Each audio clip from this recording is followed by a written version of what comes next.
My maintenance routine is usually pretty good, but you know what? Life got in the way and then I got sick and bam, my bathroom got so gnarly. But you know what? It's okay because I'm going to show you how I clean this up with absolutely no cleaners. Meet my little powerful steam cleaner. I absolutely love this thing. I can get 40 minutes of steam cleaning power out of it. It's inexpensive and I can clean my entire bathroom with no toxic cleaners. What's not to love? The first step was to let that baby warm up while I did some prep in the bathroom. I cleared everything from the counter that didn't belong on the counter, put everything away, and then I got out my Swiffer extender and I Swiffered everything, like everything.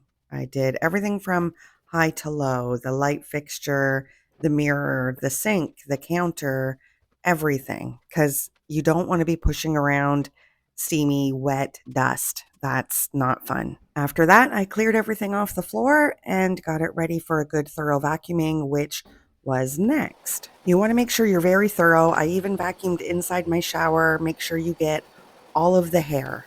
Once all that's done, the prep is done and it's time to steam clean.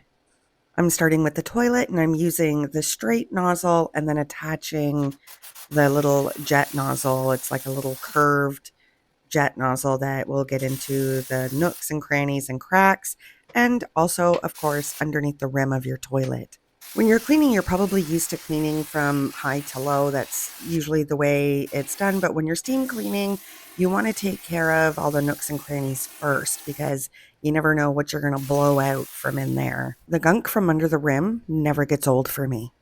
After I did all the nooks and crannies, then I also kept an eye out for any ooey gooey oogly wooglies. You know what I'm talking about.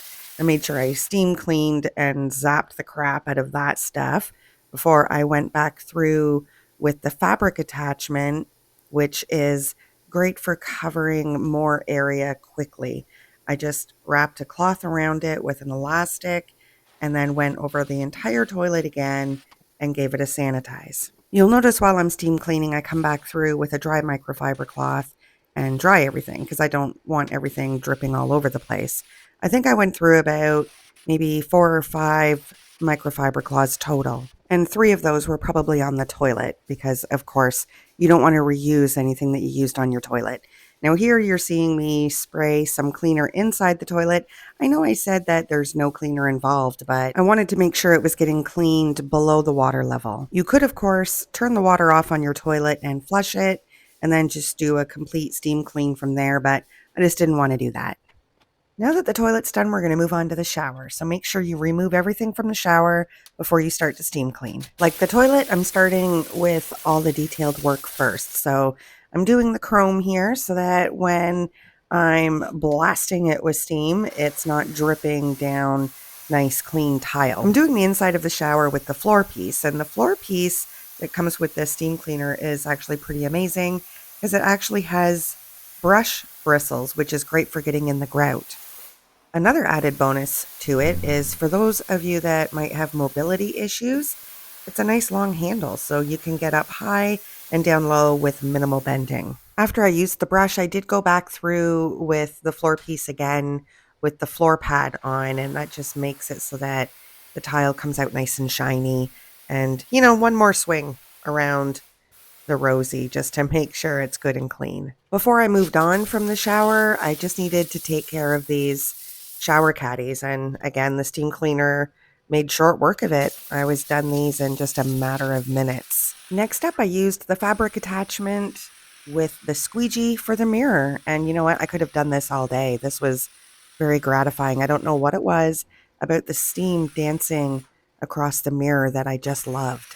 And FYI, for those of you who have glassed-in shower doors, works great on that too. And finally, onto the sink. Once again, I got into the nooks and crannies first, and then I used the round nylon brush to do inside the sink. And then it was back to the fabric attachment with another fresh microfiber cloth wrapped around it, and that worked great for the counters. Of course, like I had mentioned earlier, I did use a dry microfiber cloth that I came back through with to dry it all up and make it nice and shiny. And last but not least, the floor. And then that's it. Hurrah, hooray, all done. I think the whole thing, guys, took me about 30 to 35 minutes. And that's actually a little less time than it would take me if I was using cleaners. Because of course, you know, the cleaners, it takes rinsing and dwell time and all that good stuff. So I would say this not only saved me some time, but saved me money on cleaners. So I'm impressed. And what do you guys think? Let me know what you think in the comments. I hope you found this video helpful. Made by Nature out.